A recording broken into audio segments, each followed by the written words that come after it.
Hello, hello. My name is April Malone with Yes, I Work From Home, and this is the podcast. Today I have Justin James with us. He is actually local to me, but we have not met yet in person. Justin, I like to just have my guests go ahead and introduce themselves. Can you let them know what you're up to? Absolutely.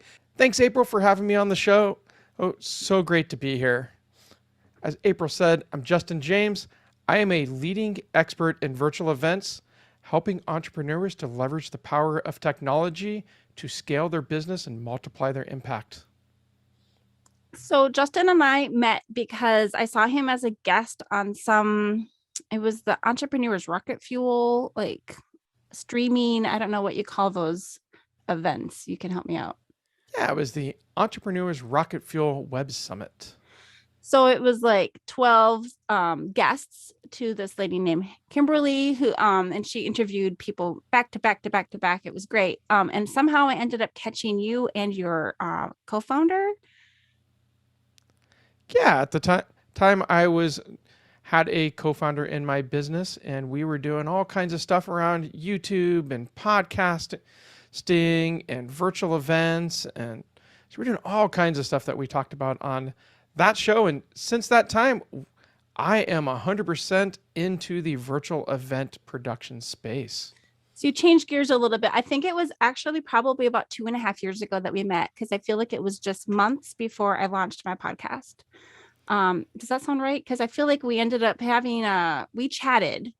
Yeah, it's totally right. It was before you had a podcast. You were thinking about doing something in that space, and so we chatted, and now you're 100+ episodes into your podcast. Yes, and you have been manning events like crazy, and that is new in the last couple of years, right? You have been doing a little bit, but you've grown it. Oh, totally grown it. I've done something like 130 events in the last couple years. There's lots of 1 days, lots of 3 days events for entrepreneurs, speakers, and coaches. It's been an amazing ride right in there. The power of virtual events and the impact people can make, and it has just grown my clients' impact. People no longer have to fly all over the world to come see them for their events. They can be anywhere that they want to be in the world, and so their reach has gotten way bigger, their impact's gotten way bigger. So it's been amazing to watch that area of technology actually grow. So I know a few things about what you do, but why don't you, for our audience, talk about how do you help with these events, in what capacity? So where my zone of genius lies is in technology. I love everything technology, but my clients don't love everything technology. Mm-hmm. That's not their zone of genius. Their zone of genius is being able to coach their clients, get results for their clients. They don't want to have to worry about the technology side when they run their events. What buttons do they push in Zoom? How do they get their attendee unmuted and on the screen? How do they get them into breakout rooms? How do they get stuff into chat? How do they make sure the links are right? They don't want to worry about any of that stuff. They want to get on stage. They want to present their content, interact with their attendees, leave a lasting impression, and make an impact. So where I come in is all that technology stuff. I take care of all of those pieces so they don't have to worry about any of those things. Their team doesn't have to worry about any of the technology things. They're just going to actually, as they say, magically happen. And they don't have any more worries about, is the tech going to be right? Am I pushing the right buttons at the right time in the right order? I take care of all of that work for them. So a lot of people that have attended Zoom conferences or summits or whatever are probably thinking about Zoom, but I know that you probably run with more than one platform. I think I had just attended I don't know, like a weekend conference type thing on, is it called Hop Into? Is that the name of that platform? There are lots of platforms. My platform of choice, 100%, is Zoom. Really? Okay. Zoom, it just gives the best interactions. And yes, I know some of your listeners are thinking, we're Zoom fatigued out. Right. We're tired of Zoom. Yep.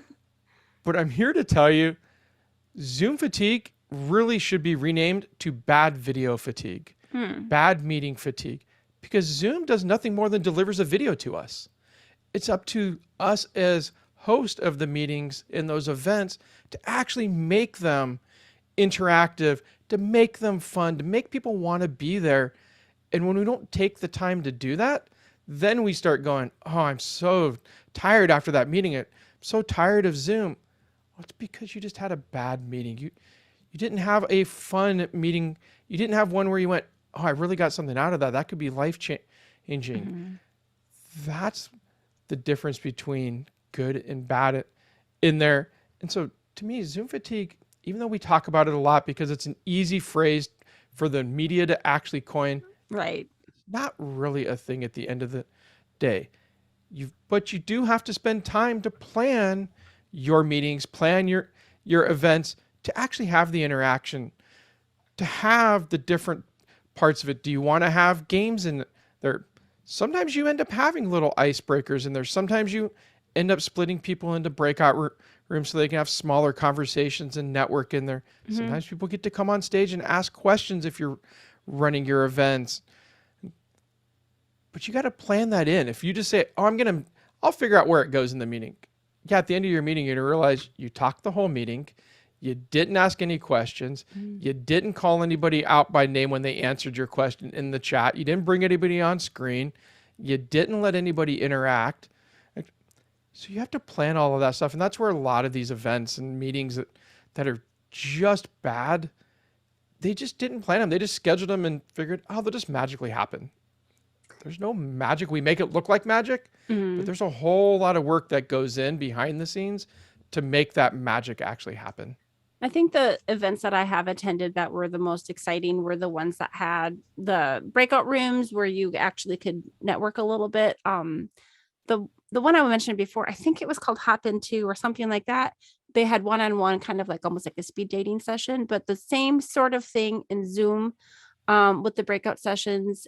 But I always felt like there wasn't enough time, like, oh, only 10 minutes. That's all we get, so sometimes they can feel almost rushed, but again, it might be a personality thing too, because I enjoy meetings, I enjoy conferences, I enjoy networking. And I know that maybe my husband, who's like an extreme introvert, probably would feel more tired from being on camera, or that's not his norm. Oh, absolutely. I'm an introvert myself. Oh, I love working from home, not having to go out, not having to interact. I go days, sometimes weeks at a time where I don't actually need to leave the house for anything. Everything's in the house. I can get food delivered if I run out of food. Or my wife is not an introvert and loves to go out and interact with people. So she's like, I'll go to the grocery store. I'll go do the things that you don't want to do. And so I can just stay home and enjoy that side of it. And so meetings can be draining, but at the same time, that's where the interactivity actually comes in. And making sure you're value added at the meetings. It's one of those spots where so many times you feel like you can't get out of the meeting, be it you have no purpose in really being at the meeting. So the whole time you're just listening, not taking notes because it doesn't apply to you, not taking any actions, not interacting at all, but you feel like you need to be there because the boss invited you to it or somebody invited you to it and somebody big's going to be there and it's like, oh, I got to make my appearance. And it's like, maybe you actually don't. I like to know, what is the purpose of this meeting? Do I actually need to be there?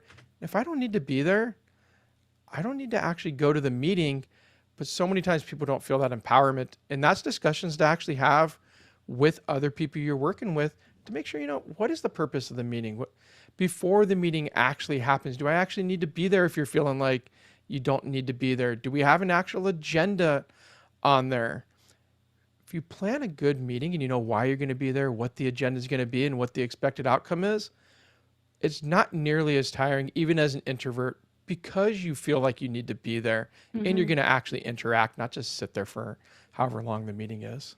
I think if it's an interactive meeting in some sort, even if it's just through the chat with whoever's, the spokesperson for the run of the show, it feels like it'd be more memorable than just watching a recording, a static recording in the end. Or I do know that as far as like timing with meetings, that someone I interviewed a few weeks ago, I don't remember if you said this on the recording or after, but she told me that she has Otter AI actually log in for her as like a assistant, like a meeting assistant, and records the transcript, for her, the audio and the transcript.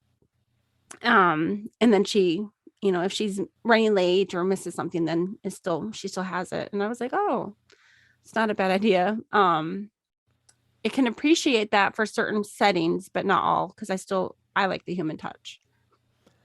I like the human touch as well. I do like things like Otter AI or Fathom Video in my meetings when I can, because it allows me not to take so many notes. I can actually focus on the meeting and not be worried about, oh, that person just said something that I really need to write down.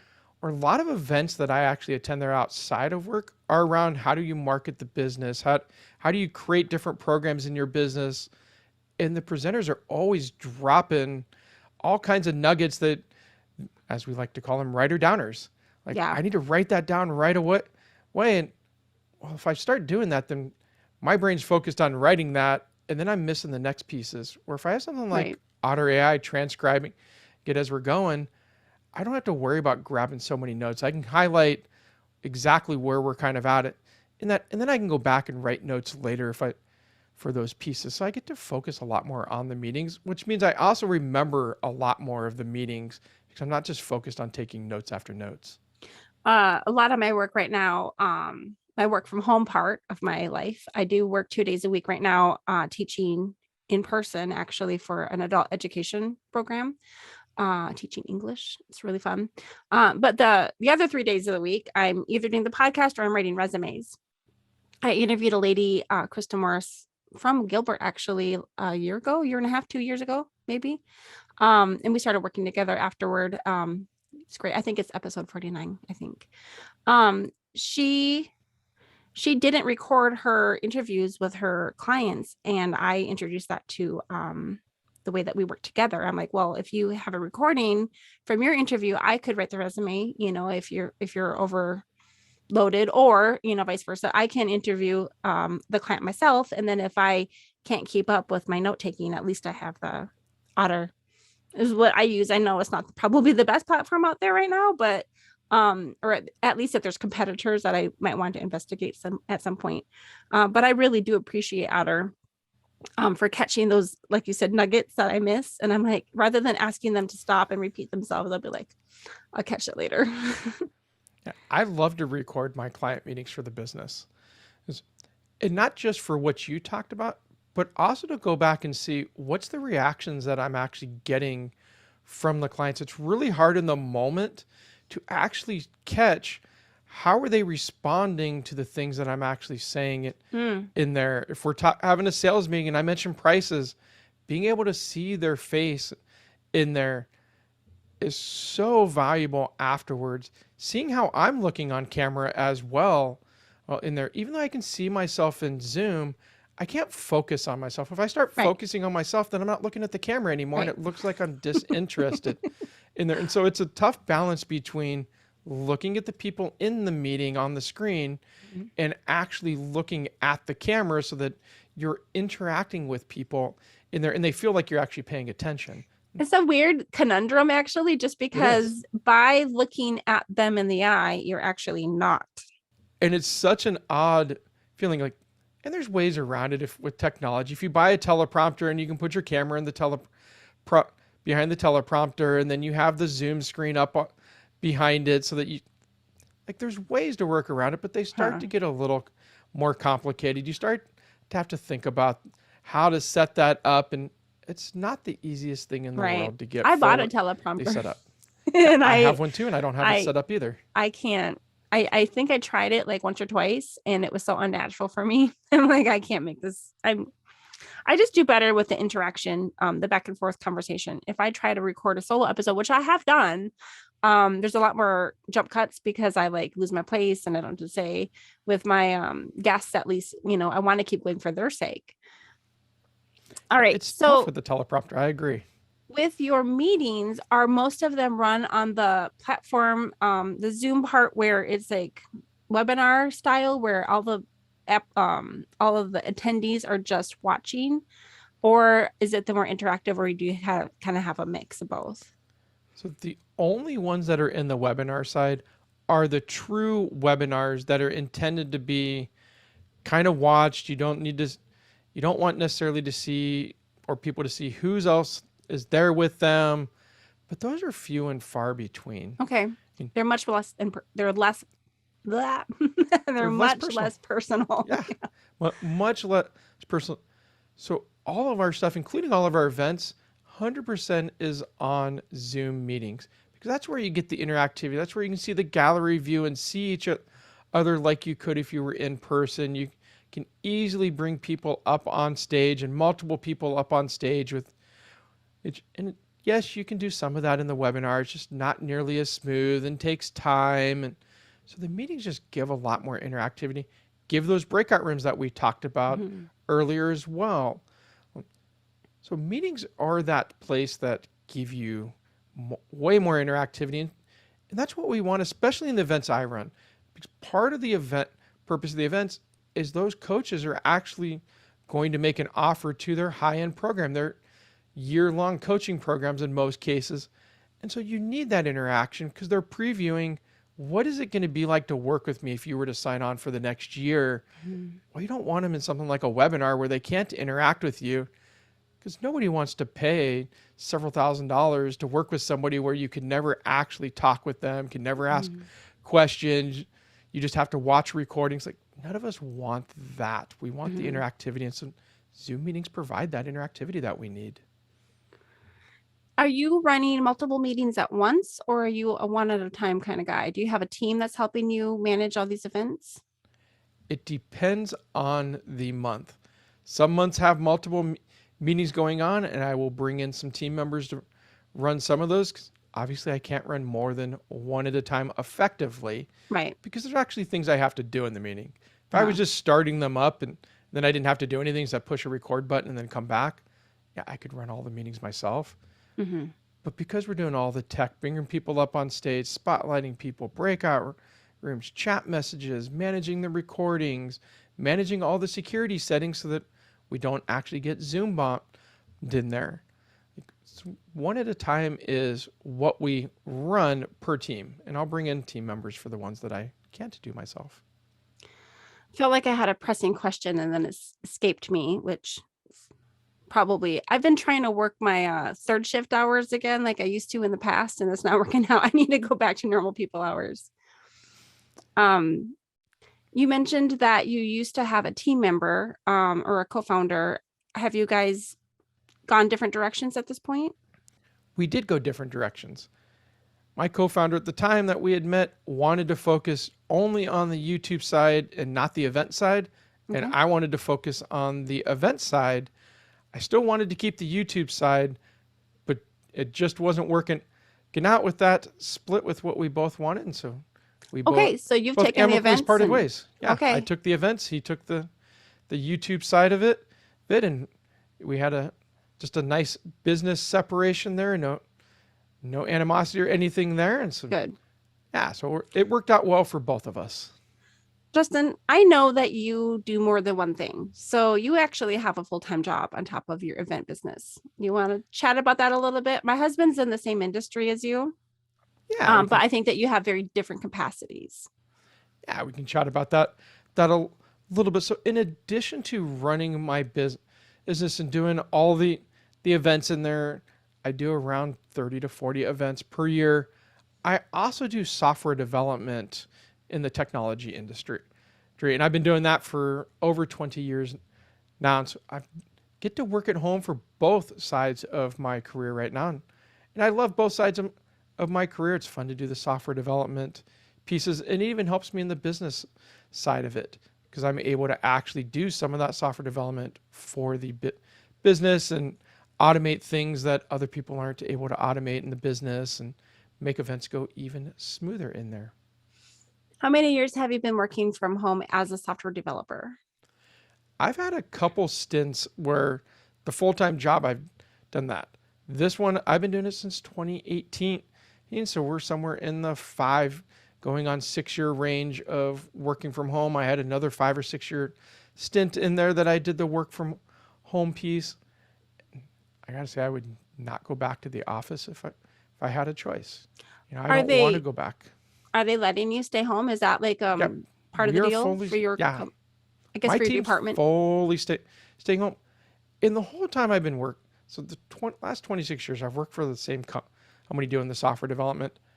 I have, in the last 23 of those years, have not worked in a team that has all been in the same location. Okay.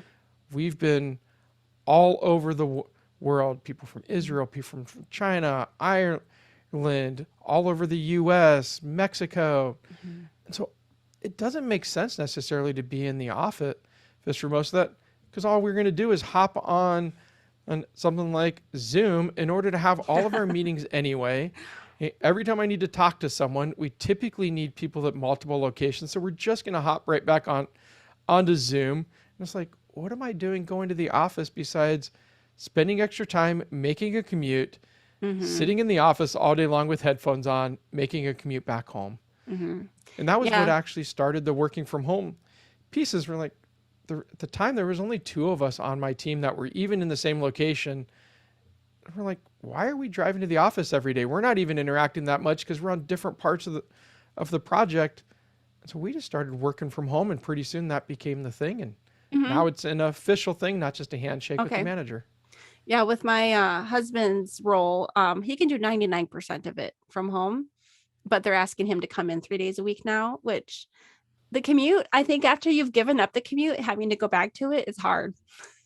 Yeah. I'll speak for him. It's not fun. I'm 30 to 35 minutes away from where my desk would actually be. And the spot where my desk would be also gets a lot of traffic coming back in the evenings. So it's closer to an hour to get back home every day. And like to spend another 90 minutes on the road, it's like I could spend 90 minutes doing the same work or extra work. Because a lot of cases I'll get up in the mornings and make breakfast, and then I'm online at 7:30 in the morning, not 8:30, and then I'm still on it many times at 6:30 because I get into things. When I had the commute, I was like, 5 o'clock's coming, I'm leaving, because if I don't leave right at 5, I'm not going to get home for an hour and a half. I have to leave at a certain time, and I'm sure it's like not logging in. Once I get home, once I walk through the door, it's family time. Yeah. I think there's a misperception. Well, maybe it goes both ways. Some people are worried that their employees won't work enough if they're working from home. But honestly, I've talked to a number of people who they still have a harder time shutting it off when they're at home because, their office is right there. It's so accessible. Or they're using their commute time to actually work. So, I mean, it's going to be different for every person, every individual, and every team, and every different kind of work. But I mean, I think that these managers are, would realize that they're getting more, especially if their employees are happier with not having to drive all the time. I think in a lot of cases that goes back to the managers setting expectations and actually managing the performance. So it does make them have to do a little bit more than I think they do in a lot of cases. When you're all in the office, there's some assumptions made that just because you're there and you're sitting at your desk that you're actually working in a lot of cases. I'm having a picture of office space. Exactly. It doesn't mean you're necessarily working just because you're sitting at the desk. So it goes back to setting what are the things you're supposed to be working on, when are they supposed to actually be done, and making sure those things are getting done and having that communication between manager and employee to understand, is stuff actually being done or not? Because the majority of time, people working from home are actually doing more work and getting things done faster. There's definitely not as many distractions. Working in the office, I can't count how many times someone comes up. It's like, hey, we're going to the cafe to get a drink. You want to come? Well, 3 or 4 times a day of doing that. And then that turns into random discussions about things and you're gone for 20, 30 minutes in there. We're not working an extra 20, 30 minutes. We're still leaving the office at the same time, still coming in at the same time. But at home, I walk out to the kitchen, get a drink, and I'm typically walking right back. It's like 2 minutes. And I'm back to work in there. So we do get more stuff done. And there is the random rogue employee that is going to, and I don't think it's as bad now, but when it was first a thing in 15, 20 years ago of people starting to work from home in a lot of the technology space, people saw that as, oh, I can play video games all day. Oh, I can get away with running all my errands and not putting in as much time. And so it got kind of a bad rap in a lot of cases, but it just went back to that. You got to manage performance just like you do in the office. And don't let the bad apples ruin it for all the other 99% of the people are going to do actually more work and be more into it, be happier with the work life. It's easier to hit all of your kids' activities in there and balance all of that out. Number of my team members, they're like, oh, I got a kid's softball game today. They'll leave for 30, 40 minutes. And then I see them come back and they're online for, again, after the game, where before, if they had a 30, 40-minute commute and then they had a 30, 40-minute game, they're like, they're done. I'm done for the evening. Yeah. Well, I think a lot of productivity also just depends on your industry. Like, are you in a very mechanical or technical, thing where you need to physically be doing something versus like a very creative kind of thing, where if you go for a walk outside and you hear the birds chirping and the trees, blooming or something like that, all of a sudden you're like, oh, I got it. Eureka. Come back and you get it done. So I guess it just depends on, your workflow. And for some people, they need the sound of the office, the buzz of the people talking. Other people, that's just distracting the whole time. Yeah, I would totally agree with that. And I've had times over the stint of working from home where I've needed that as well, but it didn't mean I needed to go to the office necessarily.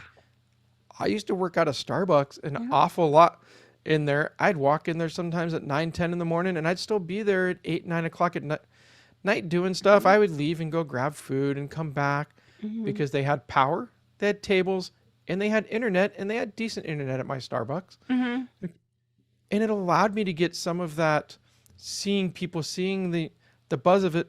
But the Starbucks is like 2 minutes away from my house versus the office that was 30. Yeah. And our offices were fairly quiet for the most part. Whereas Starbucks has some interaction. And so it was a great opportunity to get out of the house. And because it definitely at times is really easy to not get as motivated in the office or in your office at your house. Like, you wake up, you go make breakfast, and you're like, oh, I'm just not enjoying the thing I'm working on today. It's so easy to go turn the TV on. You're like, I'm just going to spend 20 minutes watching something as part of my breakfast, and pretty soon, 2-3 hours later, and I've had those times where I've noticed, oh, I'm doing that more than I should be. Let me go someplace like Starbucks or a co-working place. I'd go to a co-working place first if I had one. There's not one anywhere close to me, and the closest one is actually past where my work would have been. So it'd be kind of silly to drive past work to go to co-working versus going into the office if I needed that. I have one a mile away from here, and I was just, like days away from signing a contract with them right before the pandemic closed things down. What I'm finding is that I'm needing a place that I can focus at night after my kids go to bed. I have made friends with the waitress at IHOP.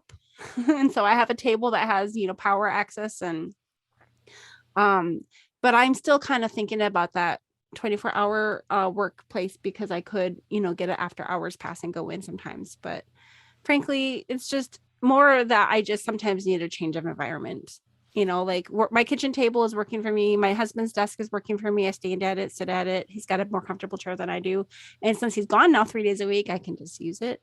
This room that I'm in is my closet. And the chair is old. I should probably replace it, but I'm only in here usually now for recording the podcast, which is, 1 or 2 a week.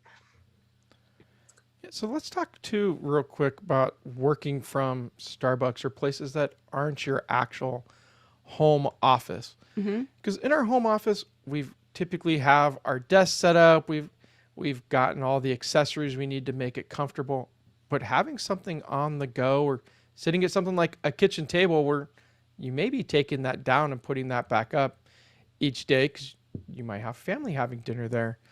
There's some accessories I always like to have, and I always carry with me when I'm traveling. I have a stand that fully collapses down for the laptop, so it raises it at eye level. There's nothing like putting your laptop on the actual table at Starbucks and looking down at it for hours. You're taller than I am too, I bet. I'm 5'3". How about you? I'm about 5'5.5". So not much taller, but those laptops, typically the tables and laptops, you're staring at them in awkward angles. So you're short spurts, no problem. If you're going to sit there for a while, your neck starts to hurt. But having a stand that can raise it up for eye level, so it was like $30. It's called the neck stand. I also have some small keyboard words that I can put into my bag that are portable keyboards, not the big giant ones in there. And I like to get ones that still have full-size keys, but maybe don't have a number pad on them. I don't use a number pad a ton, and so I don't need the extra width of that. I also carry a mouse with me, and a good mouse, something that I enjoy, not just the cheap mobile mice are really small. They normally aren't great. Find a mouse that you actually like to use. And I carry all of that in my bag. So when I go set up at various places, I have a good ergonomic setup that makes me actually want to work there, doesn't leave me in pain afterwards. 'Cause it's very easy to walk away and your arms hurt, your wrist hurt, your neck hurt, your back hurts. So having those tools, stand, keyboard, mouse at a minimum helps out. I also, when I go work at other places like Starbucks, will carry a portable power strip with me. So I got some really small power strips that I also travel with when I go out of state.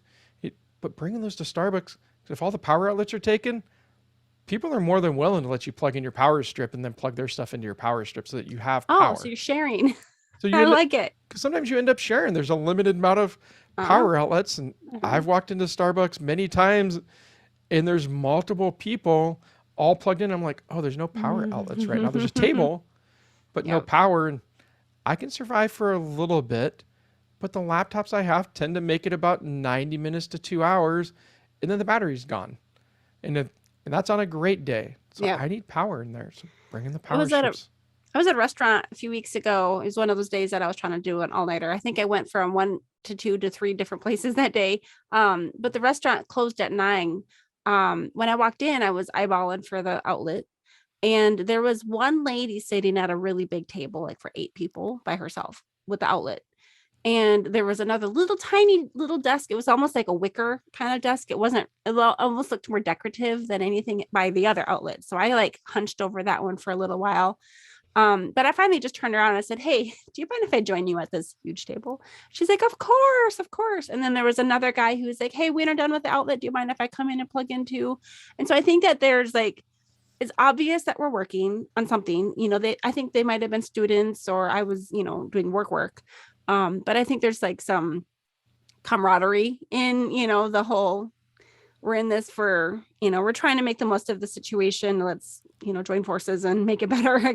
So I appreciate that about the work from home community, that usually people understand and are willing to pitch in and share a table or share outlet with each other. Exactly. The other thing that is great for work from home is a good microphone for when you're in your actual home office so that people can clearly hear you, and having a good set of headphones so that you can clearly hear them back without putting them on speaker. So many times you have the speakers going and then it feeds back into the microphone and people get the echo, and just put some headphones in. Yeah. And they don't always know that they're doing that. They don't know. Oh, you totally don't know that you have the echo going until someone says something or somebody mutes you in the meeting. It's really easy to get a decent microphone in there. I see you've got a Blue Yeti mic. I've got a Shure MV7 of an USB microphone in there. Right now I'm wearing like $20 earbuds that's in here that sound great, allow me to hear you, and they're comfortable to wear for long periods. I also have a set of headphones sitting on my desk for those times where I don't want to wear earbuds, and I also have speakers for those times where I just want to listen to music and I'm not in meetings. And then when traveling, absolutely, it's a must. If you're going to go work at a open co-working space, a Starbucks, bring some headphones or earbuds if you want to listen to anything in there. And if you're going to happen to have a meeting, make sure you have some kind of either a portable microphone or have the ability to plug in headphones so you can actually at least hear the other people, and everyone else in Starbucks doesn't actually have to hear your videos, your music, your conversations. 'Cause not everybody does that at Starbucks, and it's really distracting in there. I feel like over the last 2.5 years, people have learned a little bit more about Zoom etiquette. Yeah, so definitely a little bit more on the Zoom side. But I'm still finding not everyone got the memo. I host a, well, it was weekly for me, but now I rotate with 2 other hosts. So every 3 weeks I help host a weekly meeting for children's entertainers, like balloon artists and clowns and magicians, but usually the topic is all centered around the balloons because that's what my daughter was into. And I've actually interviewed a few people from that community in this podcast because a lot of them have day jobs as well.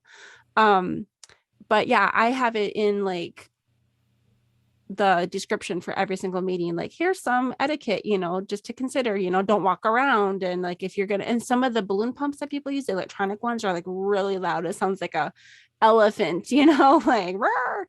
And so yeah, mute yourself if you're going to be doing that, if you're not actually the one that's like demonstrating right now. And so hopefully, or it seems as though people, over time have kind of figured that out, or they've experienced the negative side of, having everyone blasting their pumps or whatever they're doing while someone's trying to talk. So they've learned. But it's getting better. Like my mom and, some of the people that maybe hadn't been experienced on Zoom have been able to figure out now. But it's still, I'm surprised sometimes at how many people out there still are new to it. It definitely has gotten better in there. I will say Zoom as well tries to help us out a ton by having the echo cancellation built in, and it works a good 95+% of the time. I agree. I'm in there. And I've seen some crazy stuff in there where people are like, can you hear the coffee grinder going in the background? It's like, no. Like Zoom totally put that out. I have the same thing when I run events. If I don't turn on the right settings and I just have the default settings, I go to play music through my microphone and it totally just makes it silent during that time. People are like, wow. Like, oh, you were playing music? I was like, oh yeah. And they're like, oh, we can't hear it at all. And I have to turn on there are settings in there. That's what if you're ever in Zoom and see the original sound for musicians, that is off by default and resets every meeting. When you turn that on, it actually gets rid of a lot of that noise cancellation. So then I can do things like play music in addition to the audio through the mics. Okay. I have a microphone that acts as a software-based mixer, so I can bring up to 9 different, actually 8 additional ones to my microphone sounds in there. I can bring in music, I can bring in sound effects, other computers' music browsers. I can do all kinds of stuff, and it puts it out to Zoom as just one sound stream coming out. But if you don't turn on the right settings, you don't get to hear a lot of that stuff. So Zoom helps us out with all of that echo cancellation in there and trying to make the cameras look better, and gives us all kinds of settings as well to help manage meetings.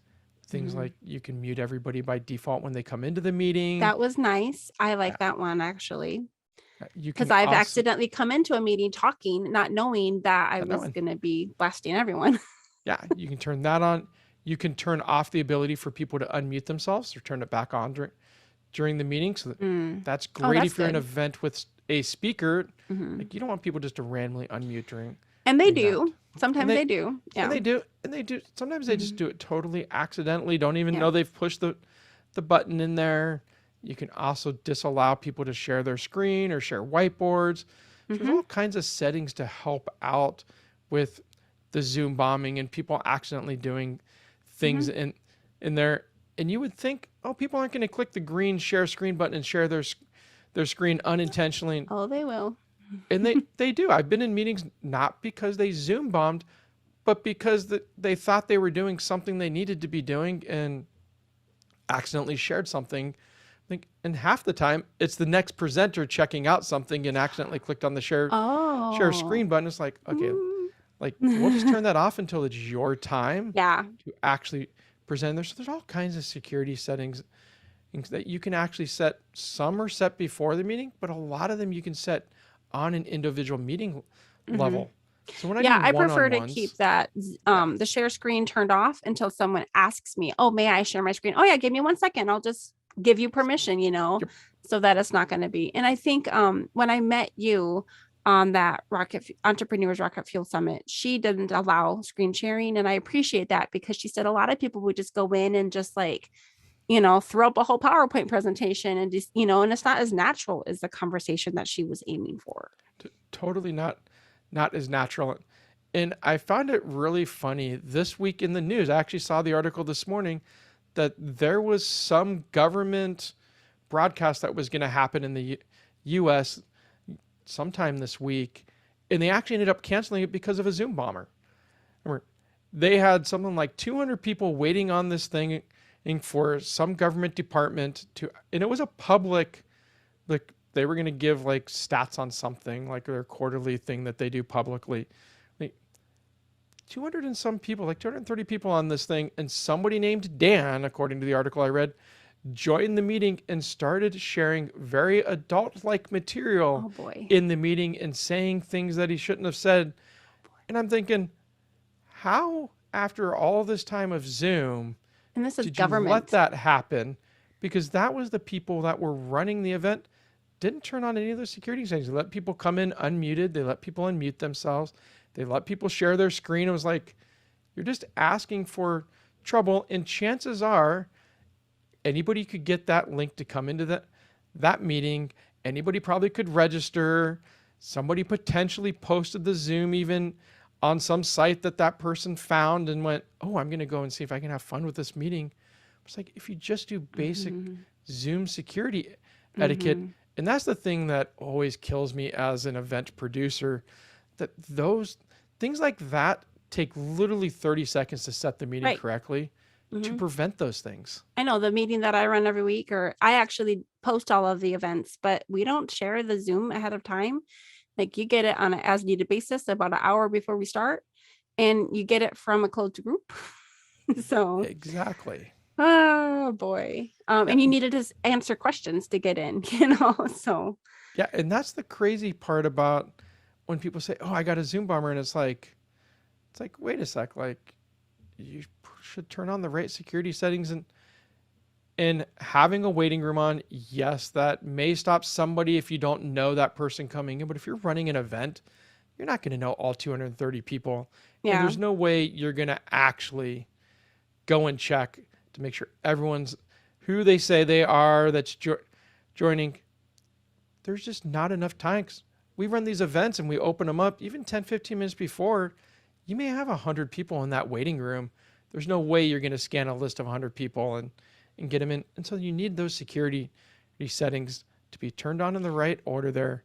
It also helps to have somebody that's not you as the host. And this is where someone like me comes in. Yeah. To actually doing the monitoring. So if we see something happening, even if we turn all the security settings on, it's very easy to share stuff still through video in there. I have video for in here. Like I can actually do little confetti and fireworks and like, so it wouldn't be that hard for me to put a video in there. Their own feed they can to something inappropriate. Their feed of the video, and I'm using free software to do it in there. But if you have somebody monitoring that, they can turn off the video. And if I turn off a participant's video, they can only turn it back on if I let them actually turn it back on. And if I start seeing them posting things in the chat that are inappropriate, and I know some people are going to go, oh, we just won't let them chat. Well, that's how you build the community at these events, is letting people chat. If you're not going to let them unmute and you're not going to let them chat, you're back to webinar at that point. Yeah. So the chat's normally turned on, but if you see somebody posting things that aren't appropriate in there, if someone's monitoring, you can kick them out of the meeting. And if you set your account up right, you don't let people that got kicked out back into the meeting. Yeah, absolutely.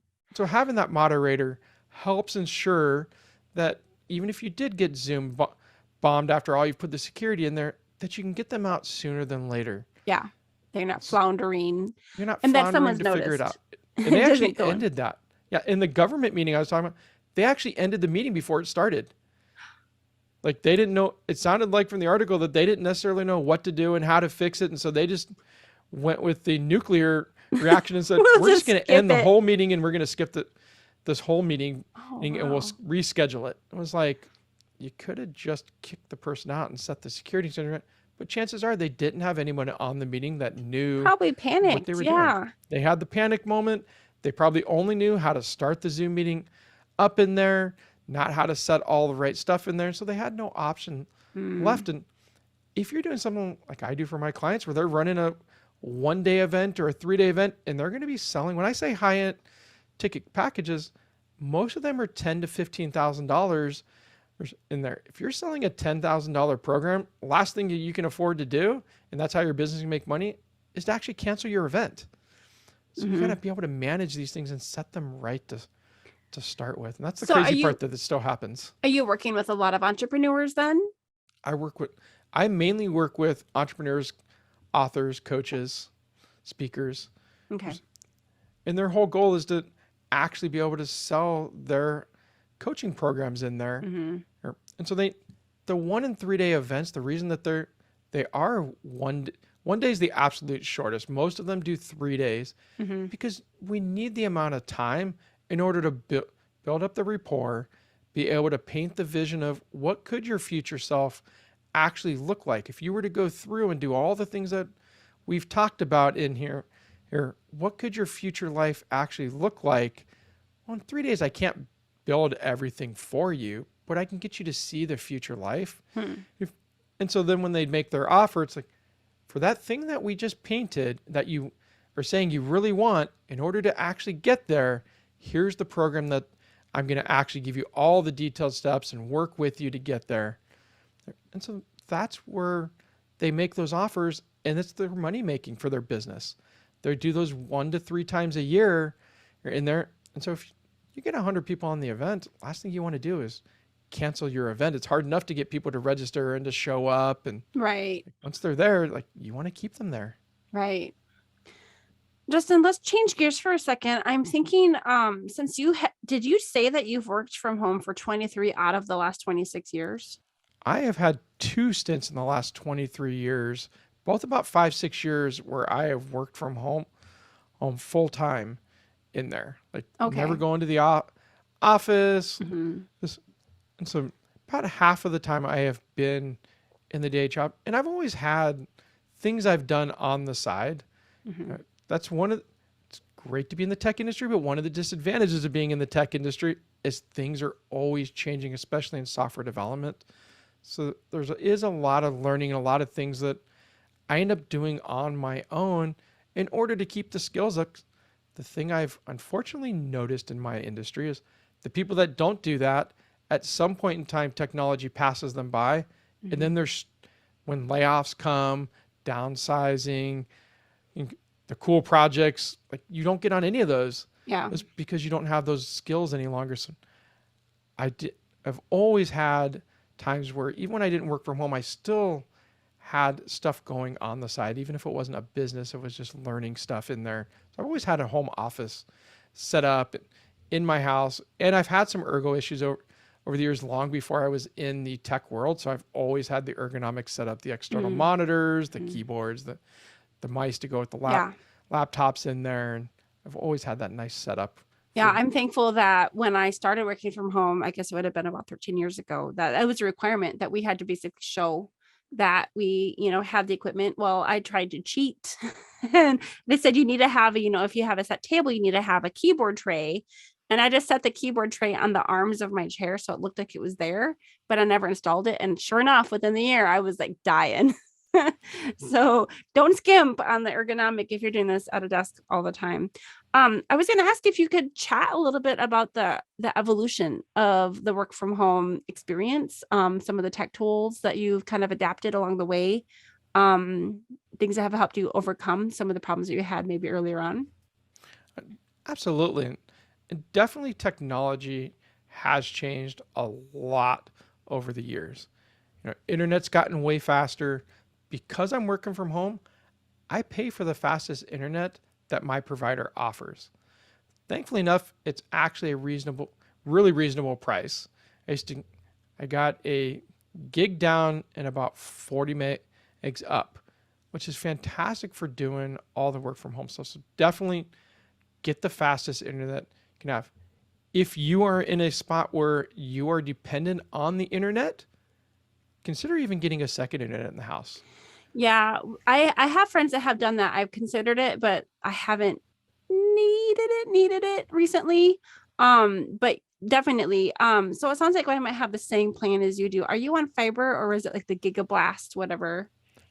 Because I am outside of the Phoenix area, we actually don't have fiber in my area. So it's just regular cable.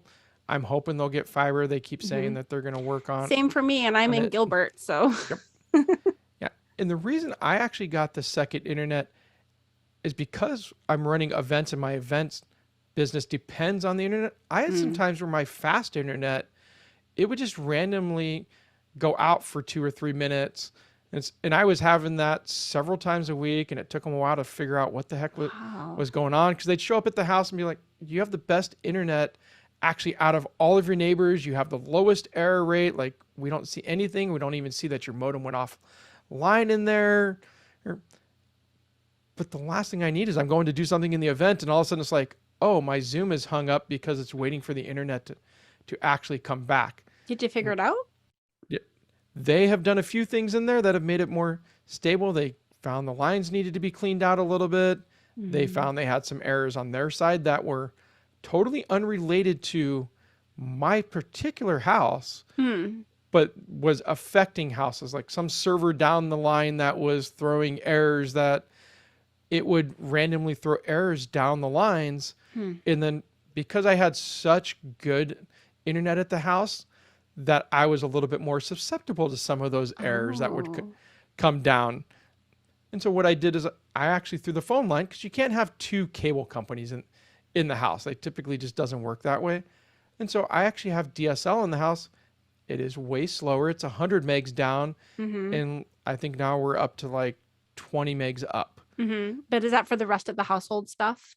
And so I actually run events more on that now, because it's been super stable. Not once in 9 months has that thing even blipped. Yes, it's slower. I would not run all of my normal household stuff on there. I wouldn't want to stream multiple Netflix and download big file. Right. I was on it. But for running something like Zoom, for VPNing into the day job, for doing all the business kind of stuff, it is plenty fast for that. And it's stable. And if it goes down, I literally walk 3 feet over, unplug the one cable, plug in the next cable, and I'm back up in 30 seconds. And I don't have to wonder, when is the actual internet going to come up? Because I depend on the internet for it. If I didn't depend on it for business, yeah, I could just let it go down for a while, call the day job and be like, hey, my internet's actually out. I'll be back up whenever it comes up. Yeah. And they'd be okay with it. I'd probably feel guilty, but they'd be like, yeah, it happens. But when you're doing something like, oh, clients are paying me thousands of dollars to do something for them, and I have to do it real time because they're on a Zoom meeting and they're getting ready to make their offer, and I literally need to make their buttons appear on their dashboard, and I need to record their offer for something later, and need to drop stuff in chat. Like, I can't just be like, oh, sorry, my internet's down right now. And I have horrible cell phone signal too at the house, which is why I went DSL, because I tried that option, tried the T-Mobile, and T-Mobile was like 1.5 meg down and like 0.25 up. And I was like, yeah, I can't even like get a web page to come up. It was so slow because I have bad cell phone signal at the house. So my bad thing, and I'm losing my voice, I think. My thing that happened was I was working night shift. And so they would always do all their repairs in the middle of the night between 2 and 4 a.m., which is like, I was typing for a hospital. I was taking phone calls from doctors and doing these things on a rush. These people are getting rushed into trauma surgery. They need it right now. And it wasn't cool to lose my internet for 2 hours. I actually ended up with a battery backup so that if the power went out, I was the only person in my entire block who'd be online. Yep. And then when I started teaching online, I was teaching English for a while, for like 3 years full time. I started hotspotting in those events. Like if I lost my signal, I could at least hotspot to get through until it came back up, because I couldn't leave. I mean, they had a terrible absence policy. Like if you missed, I think it was like 3 sessions within like 6 months, you could get fired. I mean, It was brutal. So you don't play. Yeah, you don't play in those areas in there. So that's one spot in technology. Fastest internet that you can get. If you're truly dependent on it, you can't be down for, like, if you can be down for 5 minutes, like, okay, like you can probably survive with that. But if not, like, get the second internet, and it's $60 a month, 66 actually, I think, for the DSL. Okay. For the amount of money that it has saved me from losing, Keeping your clients happy. Yeah, because even thankfully enough, I had good relationship with the clients that before I had the DSL where I was having those cable modem issues, I had good relationships with them. But you still have to go now smooth those over like, oh, I'm sorry that I disappeared on your event for a little bit and that you had a panic moment in there. Like, that's not my intent. Like, it's like, no. Like, and especially a couple of my bigger clients, a couple of them have millions of followers on Facebook. They're big names in their industry. And there's a potential for them to introduce me to all kinds of people. So the last thing I need is for them to go, yeah, he's kind of works some of the time, but not all. Like, just $66. You don't want to be flaky.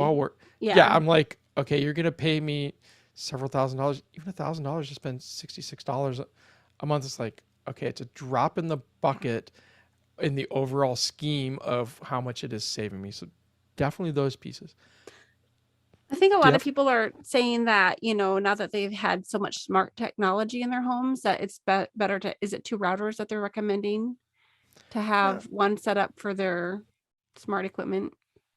I am on the fence a little bit about some of that stuff. Because I have a internet-based business in there, there's no hiding it in there. I have to put myself out there. I'm on social media for business. And so I know from the technology side, the whole I want my privacy still is kind of a bit of a fallacy if you're going to be on social media and putting yourself out there. And so I don't worry as much about, oh, I need to segment all the stuff, because what if my Alexa is listening to me and grabbing data? It's like, there's nothing they're going to grab that isn't already out on my social media, that hasn't already been found out about me with having an internet-based business in there. So I worry less about those pieces, because I know it's inevitable. Even if I put the security in place, it's inevitable that at some point something's going to slip out. There's hackers all over the world always trying to get into stuff, and it's just a matter of time. It's not you actually if, went it's when. You went a very different direction with that than I thought, because I was just thinking bandwidth. Like people say that all their smart light bulbs and, Echoes or whatever they have, Google stuff is just taking, and all the extra streaming TVs around the house are just taking up a lot of bandwidth.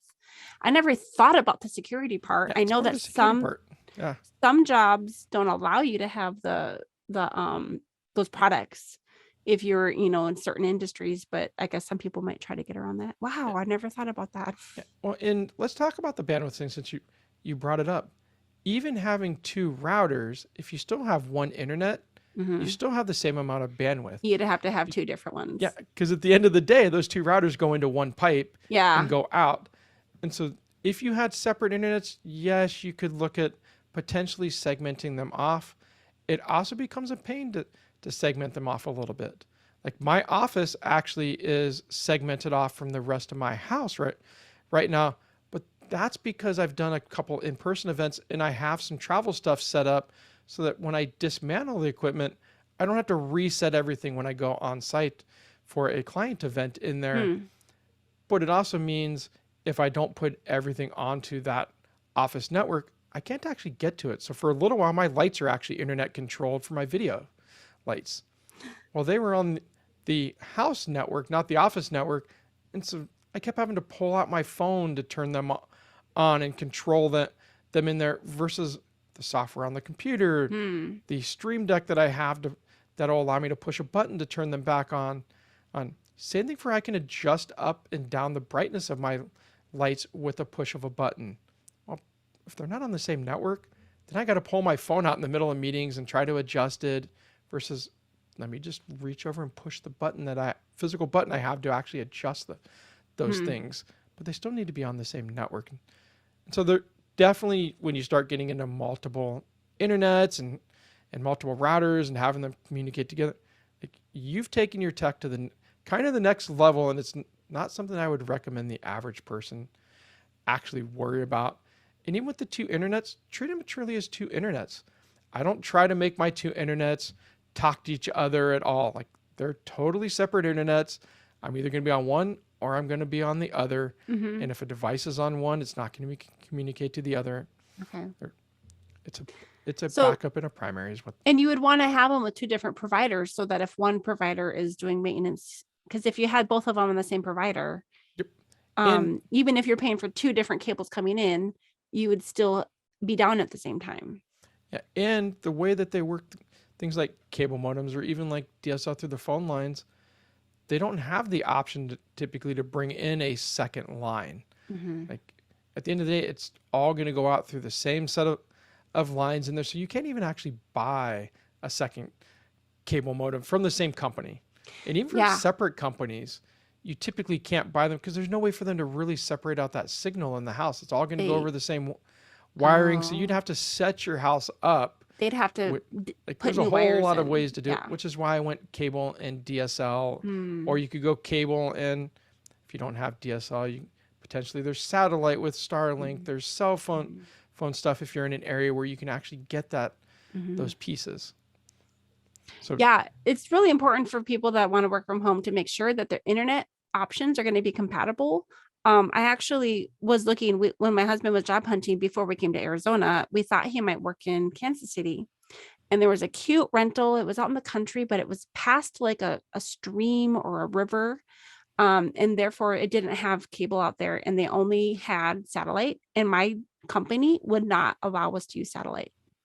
yeah, at the time it was probably pretty slow. I have not looked at Starlink recently, but there are some promises around there. But Hmm.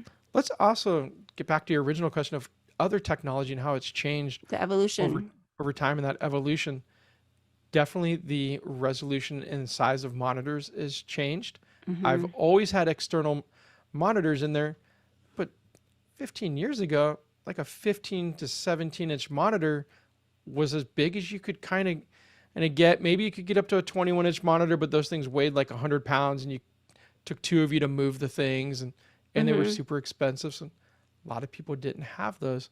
Yep. Now we can go down to, heck, you can go to Walmart, right? Even, and you can spend $150 and get a 27-inch monitor in here.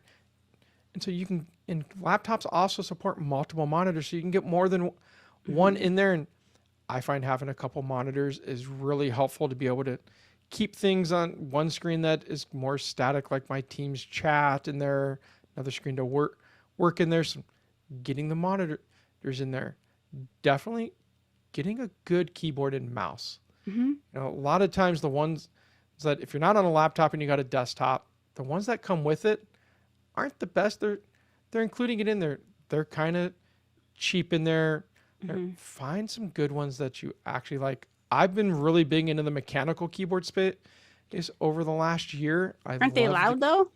they can they can definitely be on the loud spot, but I'm the only one in the office. I'm working from home, so I actually enjoy that sound. I've been a real fan of the Keychron keyboards. They're actually really reasonably priced keyboards. 'Cause a lot of mechanical keyboards are hundreds of dollars.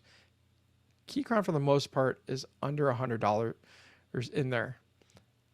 I also prefer not to get wireless keyboards and mice Hmm.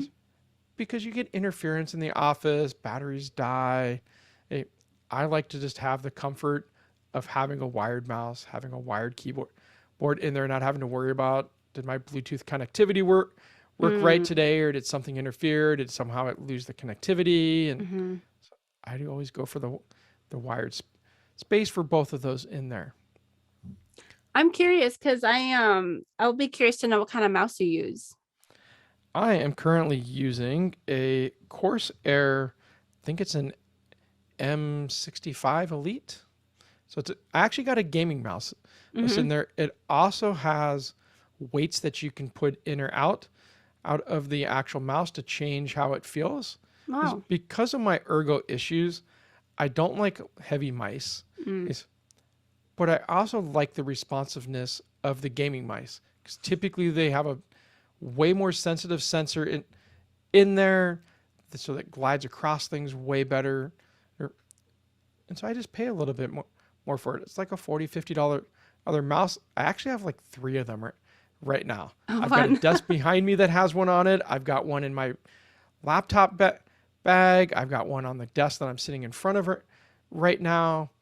And that's another thing that's evolved over time is the stuff that I use consistently. Many times I actually have a set that's in the laptop bag. Mm. So especially not as much now with the whole pandemic thing and not going out as much, but definitely before the pandemic, I just wanted if I needed to go someplace, unplug the laptop, stick it in the bag. I had an extra charger for the laptop in most cases.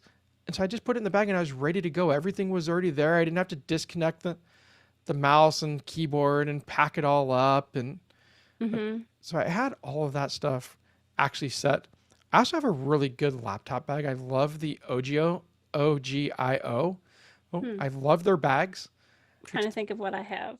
And Mine is like the Swiss, whatever that is. Yeah, and so the bag I have in there, I think I have the Renegade one right now.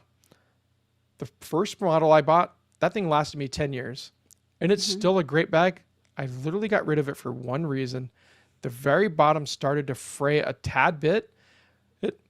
And as I was speaking at conferences, I thought that's a bad representation of the company if I'm walking in with a bag that's a little frayed at the bottom.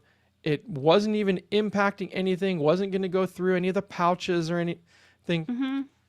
But it just didn't look as professional. And didn't want that look going in there.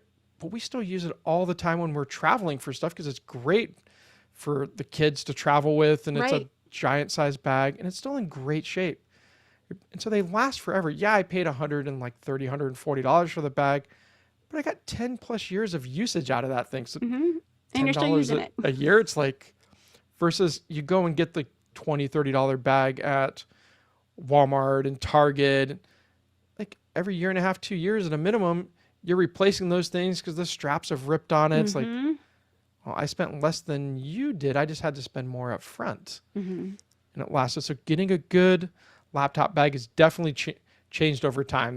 The initial laptop bags were all the like shoulder briefcase kind of stuff, or you threw it into a bag. Now they actually have padded laptop bags to protect your gear and have room for lots of things so you can take your books and your accessories and everything with you, your water bottles and everything, and put them in there. So definitely that has changed over time. Cameras and microphones have definitely changed. There was no webcam and there was no video conferencing when I first started working from home. And even when we started going the Skype route way back in the day, like video was horrible and it was clunky and it was slow in a lot of cases in there. Now we don't have, for the most part, the people that are working from home tend to have good internet, good video quality. But I definitely still recommend get an external webcam if you're going to do a lot of video conferencing. Get something that looks good, because a lot of built-in cameras, they're still grainy. They still look like they're 15, 20 years old in the resolution that they provide. And if you're going to do a lot of video conferencing and it actually has an impact on people's outcomes and how they're feeling about those conferences, spend the money in. You can get everything from a Logitech C922 to a Logitech Brio. Elgato's got several cameras in there, and they range all from $80 up to $200 to $300 in there. Easy to get. My Logitech is a 1080p. I don't know what that means. I'm looking at perfect. It. So I don't think I spent that much for it though, like $20, $30 maybe. Yeah. Well, unfortunately, the pandemic's raised a lot of those prices and they haven't necessarily come back down. They've come down a little ways. Yeah. You know, at one point during the pandemic, those $80 cameras were $150 cameras. They're back down to like $90 to $100. So they're getting down there again, but getting a decent webcam for the video, getting, as we mentioned earlier, a decent microphone. The microphone quality definitely has changed a lot over time, and they become way more affordable for a good high quality mic. 15 years ago, if you wanted a good high quality mic, you were going to pay hundreds of dollars for those things, closer to the $1,000 range for a really good mic. Like, so we all back then had $30 headsets because there was not a whole lot between $30 and $800 microphones. And now you can get really good mics. I know your mic is right around $100, that Blue Yeti. Mine with the Shure MV7 is around $250. and they sound great. My microphone definitely keeps out a lot of outside sounds. And so I don't have to be in a super, super quiet space in order to get good microphone when sounds coming through. Yeah, a lot of them are directional. So as long as you've got them pointing, I think you actually helped me know how to do my settings when I was really embarrassed the first time I met you because I had just bought the Blue Yeti and then I realized it probably wasn't like a high, highly respected microphone. I I know it have was two not a of them. high end, Yeah, but you're like, no, I no, no, no. You can just change this and do this yeah, setting and this, and you told me to turn the gain, this way, and then it's working. yeah. I have two of those that, granted, I'm not using them anymore because I've upgraded my microphones since that time. But if I was to go and just need to record an in-person event where they weren't going to have the right setup, but just like, could you just get a decent audio and video just so we can capture it for our own self? I can bring one of those Blue Yetis and put it on the right setting and just literally set it at the front of the room, and it'll do a great job recording them. It'll record the audience in there. So they still make great microphones in that case. And if I didn't have the mic I had now and didn't want the software-based mixer, I could easily go back to a Blue Yeti and be very content with it. You mentioned a little bit ago kids. So have you been trying to work from home all these years with a family running around, or are they gone now? So now my daughter is a freshman in college this year. But when I first started working from home, my daughter was like 3 at the time. So running around. And so running around. And so at that time, it was hard for both the kid and for the wife to know, when can I actually come in the office? When's it okay to knock on the office door? So what we did years ago is we got basically an on-air light that sits outside the office. That's so classic. Yeah, and they actually make one when it's called the Link Light from Embrava. And so it hooks up actually through USB to the computer. It can track the time. It could track my Skype status. Now it can actually track my Zoom status. And so it'll detect if I'm in meetings. It can actually turn the light red. So when they round the corner, they know, oh, Justin's in a meeting right now. Like, let's not knock on the door, and they can see green when I'm not in the It actually knows, not just like you had to remember to turn it on and remember to turn it off. It actually knows. It actually knows, and I can still manually set the thing which I've done at times if I'm in the middle of something where I really need to concentrate. Like, I can turn it on even when I'm not in a meeting. And so they know if they see green, even if the door is closed, they can at least come knock on the door in there. If the light's red, like, nope. And one of the cool things too is that also, at least you don't get this as much in Zoom meetings, but if you had a Zoom phone, you could. But back in Skype, people could actually call you. And so it would actually ring, and so I could be out in the other room if I was making lunch or something, and somebody from work tried to call. It would ring, and I could go back in the office and see, who is it? Do I actually need to answer the phone on right now in there? And so that was a great device to have. Like, I think at the time I paid probably $40 for the thing, and that was back in like 2004, and I still have that same one. It still works fantastic today. Now that my daughter's in college and there's no other kids in the house, I don't use it nearly as much because I can just communicate to my wife and say, hey, I'm going to be recording a podcast with April this morning from these hours. So she knows, oh, don't come and knock on the door. Don't come pushing the door open and say good morning and everything. But when you can't tell a 3-year-old, hey, if the door's closed, like, don't go knock, don't go open the door. Like, it's not going to happen. But it was really easy with the light for them to go, oh, if it's a red light, that means dad's not available. Yeah. If it's green, like, have at it, knock on the door, open the door, feel free to come in. And so that was a great technology piece and yes, I could have built my own on-air light, being the techie. And I looked at that and I went, why reinvent the wheel? Yeah, I can't build something for less than what I could pay for it. And my zone of genius is not doing soldering and the electronics side of it. My zone of genius is taking the technology and figuring out how to actually use the already built piece of technology, not building all the circuit boards. And so I was like, no, I'll just buy the thing, stick it out there, And it worked and still works fantastic to just know what is actually going on. Can I actually go in the office or not in there? And it's still a challenge with kids. There's still you've got to work with them to let them know there's a separation between home and work, and during these hours, like dad's, even though he's home, dad's working, like, and so definitely we had to have those conversations. And as they get older, it definitely gets easier. But you also, as the person working from home, have to balance that out depending on the kid's age. Yeah. At 3, like I remember at lunchtime, I actually need to come out and maybe spend a little time.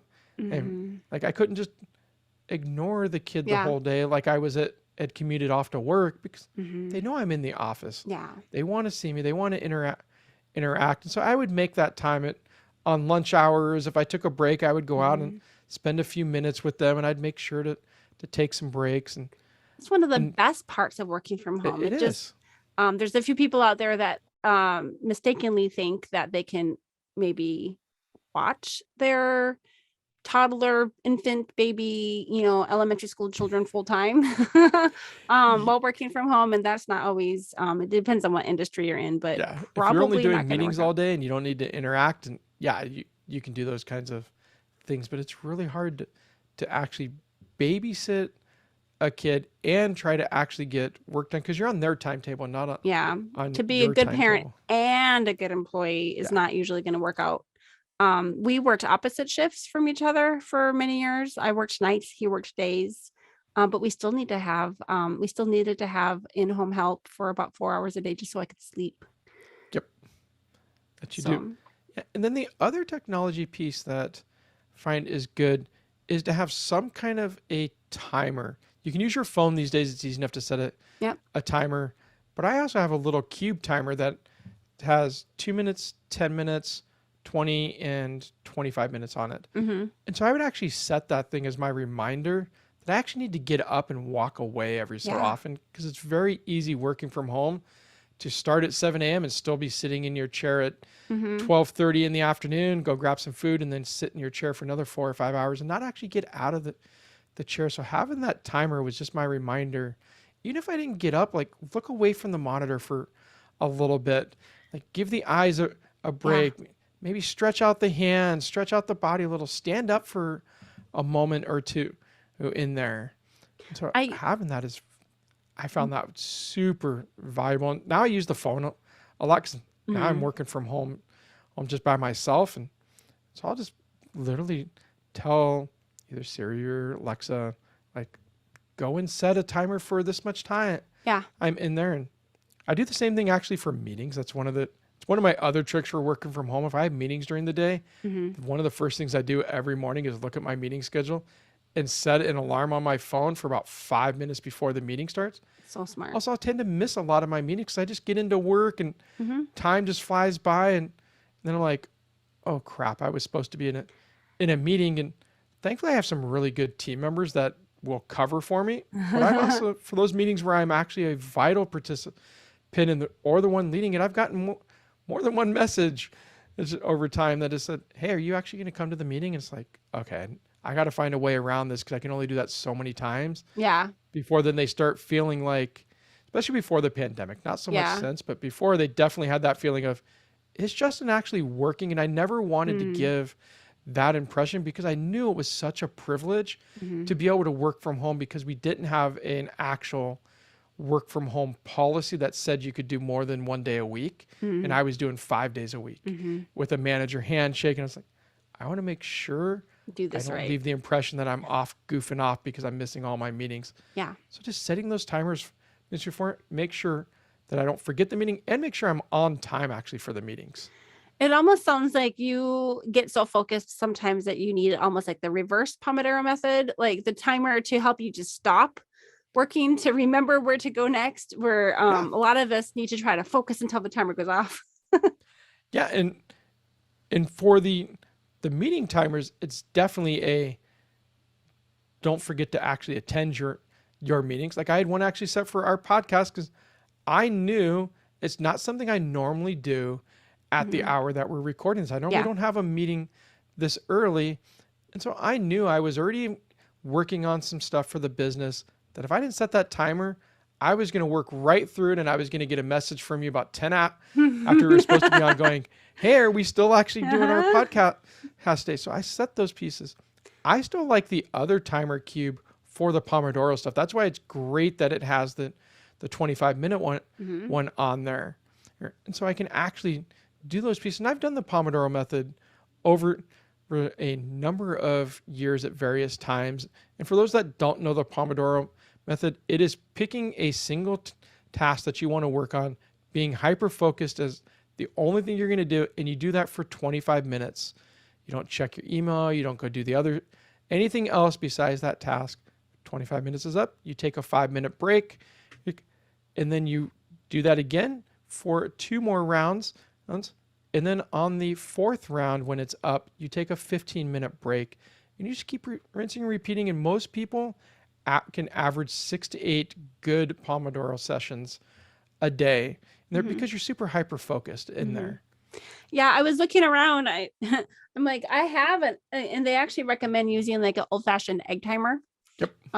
Rather than, some digital thing. Cause, I don't know, for some reason, I think that I have a story. I turned off, an alarm on the Echo Dot. Actually, I've been sleeping through those lately. Like they're not waking me up. And I was taking a 1-hour nap on the couch the other night. My husband called me from his phone, from his bed upstairs, from our bed upstairs that I wasn't in, being like, you got an alarm going off. And so I canceled it verbally, and I, said thanks to him. I hung up the phone. The next morning I was like, why didn't I wake up? And apparently in my brain, I talked to him. I turned off an alarm, and I still didn't register that happened. Yep. So the physical alarm that you have to go and physically turn off is more helpful. Exactly. And that's why I like setting it on the phone. And I have on my phone, it's an Apple iPhone. I have Siri set so that it doesn't actually respond without me pushing the button. So I actually have to go and push the button on the thing. I can't just tell it across the room to actually turn off the alarm. The one that's helping me right now is my oven timer. That one I have to turn off, and it keeps going. My microwave will beep, but it'll stop. My oven will keep going until I go get it. I use my phone extensively. I have an Apple iPhone too, and I use anytime I have a meeting. So my I think my Zoom meetings actually already have like an automatic reminder for me.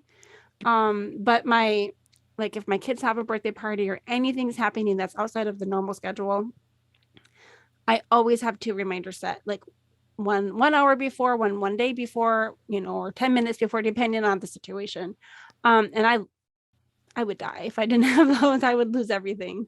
Yeah, the reason I went with the actual timers and and I still have the reminders, my phone is silenced 99% of the time. And I got used to that working in a cubicle office environment for years, and then working at Starbucks. There is nothing like constantly hearing ding, ding, ding, ding, ding all day long from people's reminders or people's phone calls.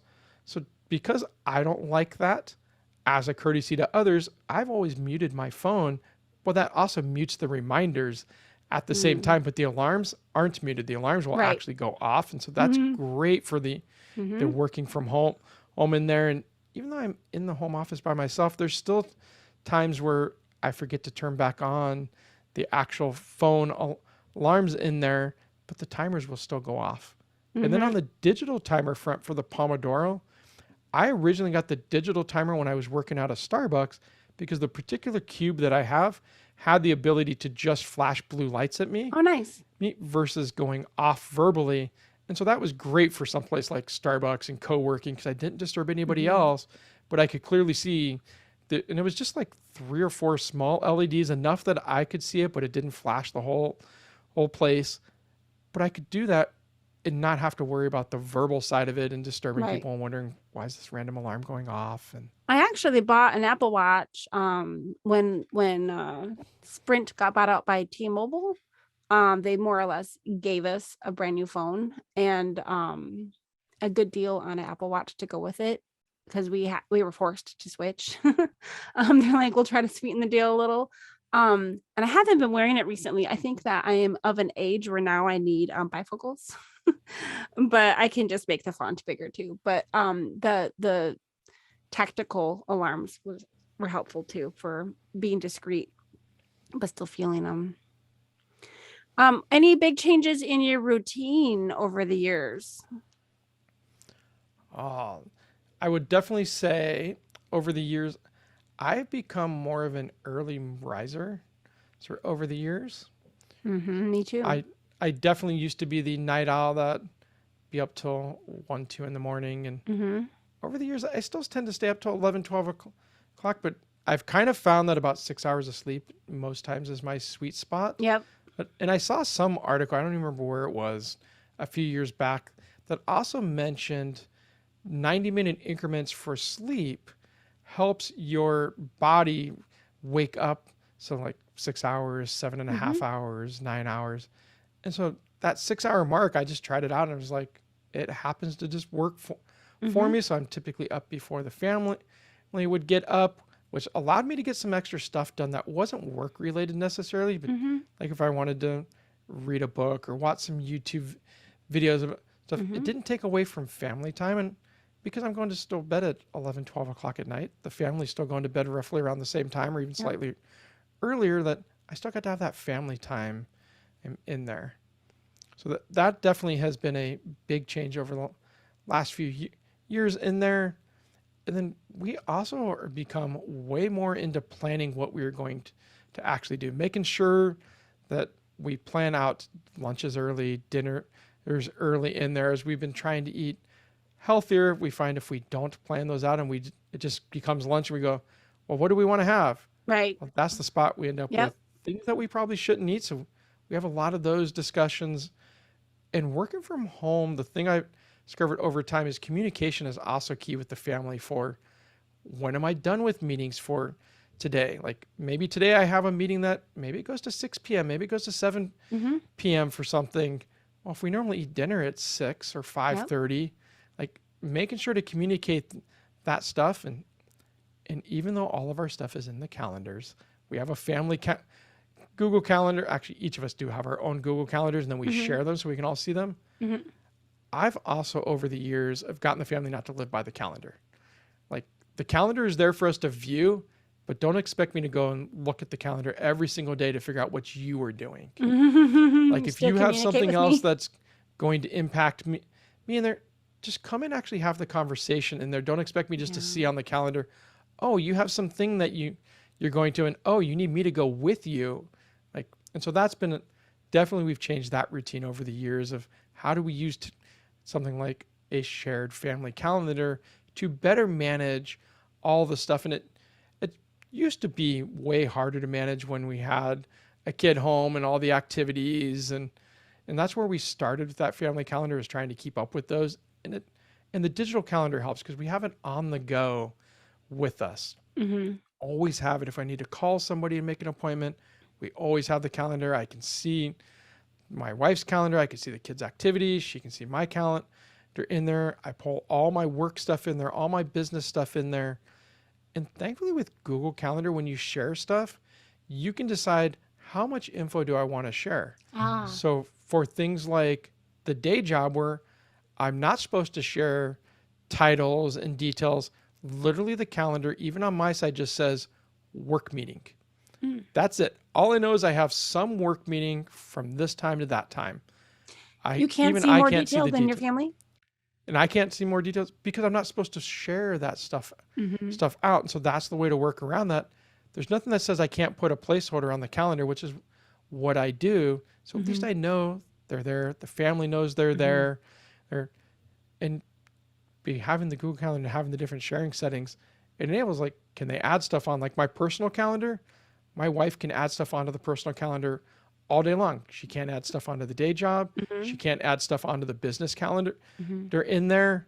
And so definitely the shared calendar has been a huge blessing for us, in having it on the phones and having everyone in the family have a phone where they can actually get the calendars and all the technology pieces in there. Yeah, we're still not having our kids on technology or their personal devices like that yet. We've got, screens around, but they're somewhat controlled. Definitely not the kids. Not yet. But to put a kid activity in there, we didn't actually need to give the kid a device. We literally just needed, within your own Google account, you can create multiple calendars. Mm-hmm. So we would just create a calendar that was kids' That's activities smart. and put those on there. Mm-hmm. Our daughter didn't have a phone until she went into high school, Mm-hmm. and literally only got a phone because the principal at the school on freshman orientation said it would be fantastic for your child to have a phone so they can do research during classes like English, and just because we don't have enough computers for everyone, and we definitely give time for them to do research. And so we're like, okay, like because the school's saying, and it'll be Mm-hmm. a benefit, and we don't want our Yeah, daughter to fall behind and have extra work at home. that's Like, interesting. I haven't ever heard of a school asking for devices. yeah, and they didn't like say you have to. They just said we suggest if you have Oh, the wow. ability to, it would benefit your kid. There's no requirement that Mm-hmm. they do it, and we just thought, you know what, we have the ability to get this for you. Yeah. And knowing the way my daughter's brain works, we knew if she wasn't able to get one of those computers, it would throw her into a bit of a loop. And with her Mm-hmm. also being a swimmer on both a high school team and a club Mm-hmm. team, like we don't need to give you extra homework just because we didn't get you a device where you could have spent the time in class that you were Right. allocated. So Right. we're like, okay, well, we'll get you that device, but we also put limits on it.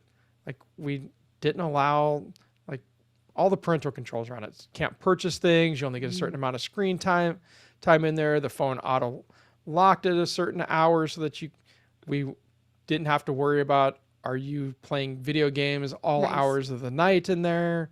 Mm-hmm. We could also check for things like, are you playing video games during all of your school hours where you shouldn't be versus paying attention in class. Like, Right. so we had the controls in place while she was in high school for that stuff, and that helped it out for those pieces. Yeah. So my husband and I did just implement a family calendar, share it on Google. But I'm trying to figure out how to make sure that all of, like, if I'm putting something into my Apple calendar, I want to make sure it's sharing to my Google and vice versa, because I got concerned the other day that they aren't syncing. And I'm like, oh no, I put all these meetings in on my computer and I need to make sure they're going to show up on my phone. I actually don't use the Apple Calendar at all and just use the Google Calendar so I don't have to worry about that. But I'm sure there are ways to actually tell I need the to Apple check Calendar and to figure sync. that out real quick, because I started implementing or inputting them, and that way. Yeah, and there is a bit of a delay in there. Yes, there is. That's Yeah. true. That's true. The other annoying piece, though, speaking of calendars that I have found, is Google Calendar or Google will actually on your calendar throw some stuff from your email onto your calendar. So like if you have a flight coming up, it will see an email come in with your flight confirmation and it will throw a meeting up on your calendar. Mm-hmm. I have discovered the hard way that doesn't actually a real meeting. And so it doesn't share out to the whole family. I actually have to add in a meeting on my calendar for that flight. Also, my wife couldn't get the flight details Oh, before. and I've had the other thing happen where I had someone's birthday or something marked on my calendar as an all day thing, but I didn't realize it was marking me as busy and Yep. blocking me from being able to have meetings put on my calendar that day. Whoopsie. Yeah. Having the busy versus free is key Mhm. for those things that you don't want to have it block out the calendar, Yep. especially as a business owner.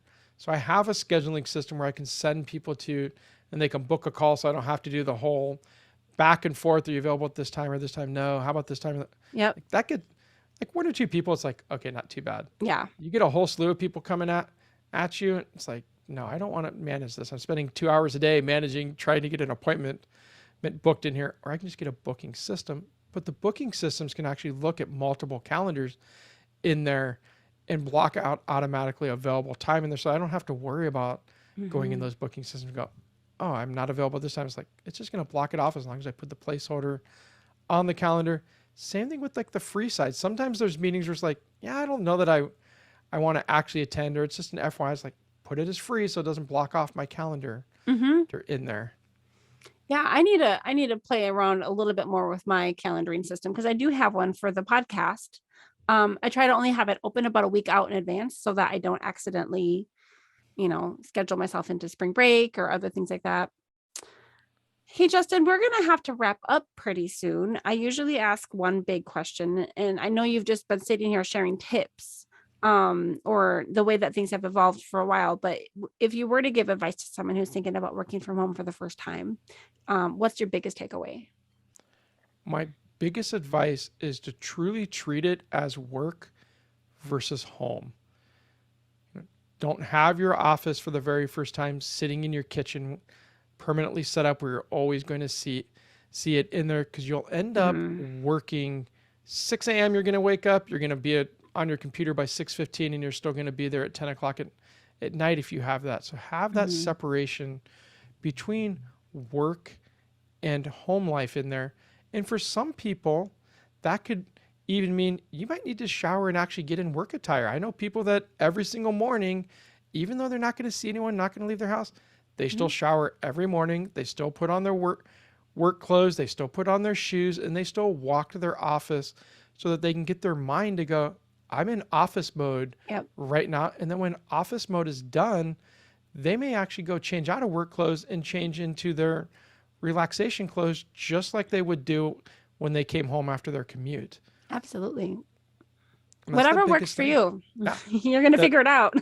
You're going to definitely figure it out. But for someone starting out, that's the biggest tip, is to have that separation so that you truly have a good balance, and it doesn't just become I'm working full time 100% of my time, because it's really easy to get into that mode where you went from working 40 hours a week to now you're working 80 hours a week in there. You don't want to actually do that. I want to try to still keep that balance and still have an actual life. So it sounds like you're working more than 40 hours a week, since you're trying to juggle multiple things, but you're making it balanced. I definitely work more than 40, but that's because I have a day job and I have a startup business in there. So I'm essentially working 2 jobs in there, but neither of them takes more than 40. If I was doing either one of them full time, the day job, I'm only working 32 hours a week for them. And I'm pretty hard set at 32. When the 32 hits, like for the most part, I'm done in there. Same thing for the business. Like there's certain things I have to get done, but I also make sure it's a balance in there. Good. There's some nights where it's like, I'm going to go spend time with the wife instead of working. Could I actually have worked another 2-3 hours? Oh, absolutely.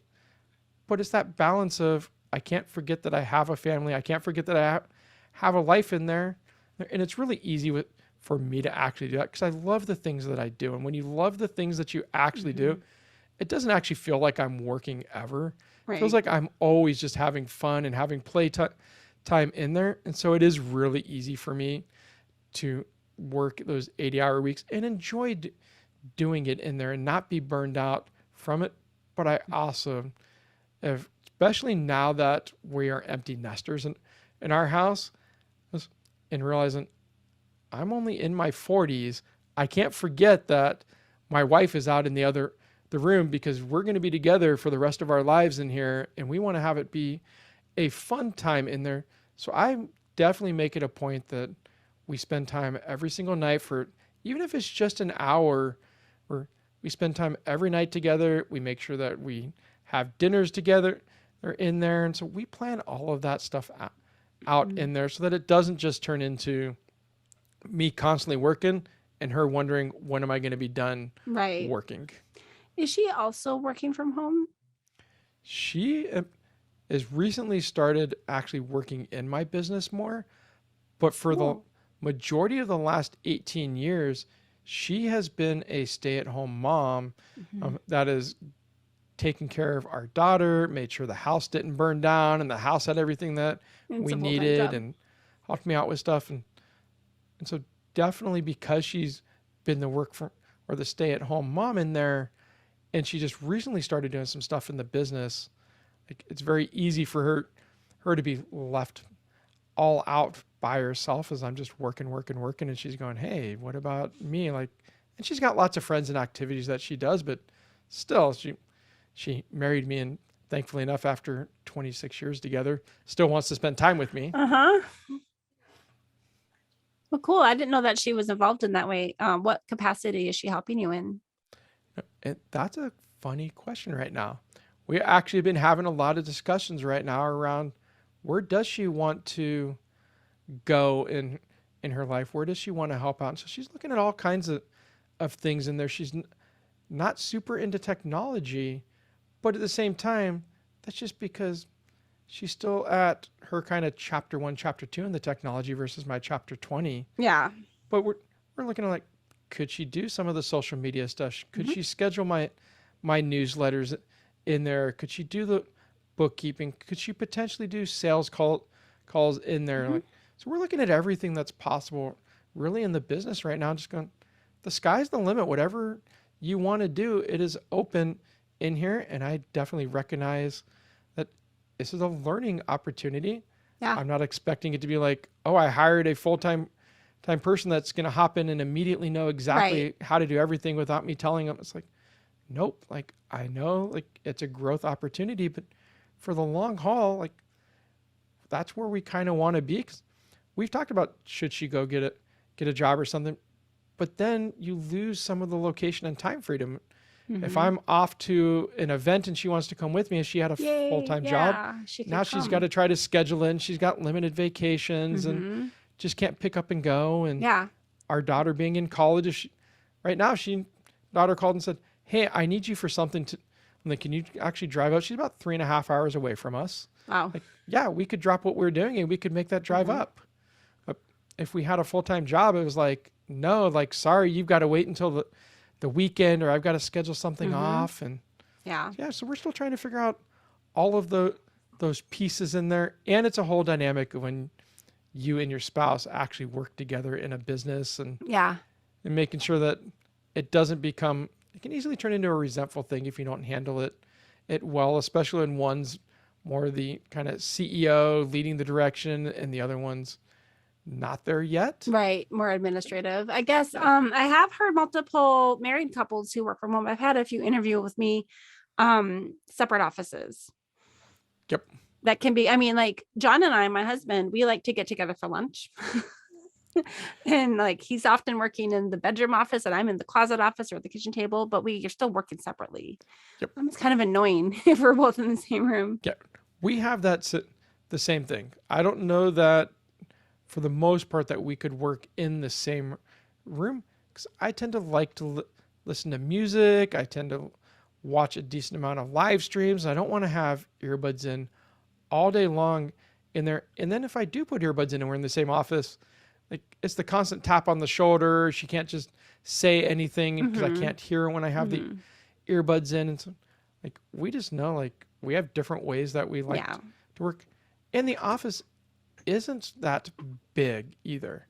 Like we got a decent amount of space, but I also have a lot of stuff. I have a drum set behind me I've got an actual extra desk behind me, and that desk is actually where I do the day job work. So it separates it a bit from the business. I had them all on one desk for a long time, but with technology to switch between computers that went to the monitors and like it just became a lot to manage. And so I've recently actually switched that. And I have just this fun setup that I'm sitting in front of with lots of monitors for events in here. I've got 8 monitors in front of me. I got 3 computers so that I can join multiple Zoom rooms for the events. And so I've got all my event stuff on this desk, which is really Justin fun. just changed the view on the video feed. If you get a chance to peek at that part of the YouTube version of this recording, did you have 8 monitors? I have 8 monitors sitting in front of me right now. It looked like he was like in a security control room or something. Yeah. And I have a little back camera because it's great when I'm on events and people introduce me. I can show the back camera because when you're just looking at me from the front, you're like, oh, it doesn't look that impressive, the event stuff. And then you see the back and you're like, whoa, oh my goodness, here. You've got a whole lot of equipment in there. There's a mixing unit and there's a rack unit and 8 monitors. And because a lot of times I'm on the Zoom event, multiple computers are on the event doing different pieces in there. I definitely love having multiple monitors. Like, wow. Justin, where can people find you and learn more about your business? So you can find me at letyournerdbeheard.com. And that's where, if someone were interested in hosting an event and they needed some tech support, that's where they'd find you? Yep. Just If you head to the website, there is a contact us page on there, and you can just reach out. That's the best way to get a hold of me, is to go there and fill out that contact us, and we'll get back in touch. All right. Well, Justin, any final thoughts before we wrap up?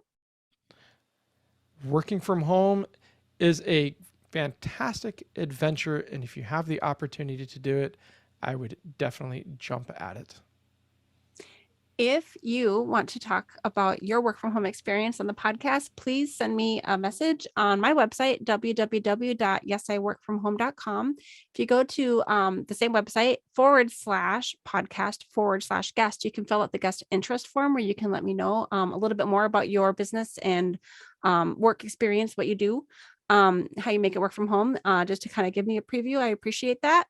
But you can also just send me an email at april@yesiworkfromhome.com. and we'll make something work. All right, Justin, thank you so much for meeting with me today. Appreciate your time. I hope we get to meet someday in person, but for now, this is great.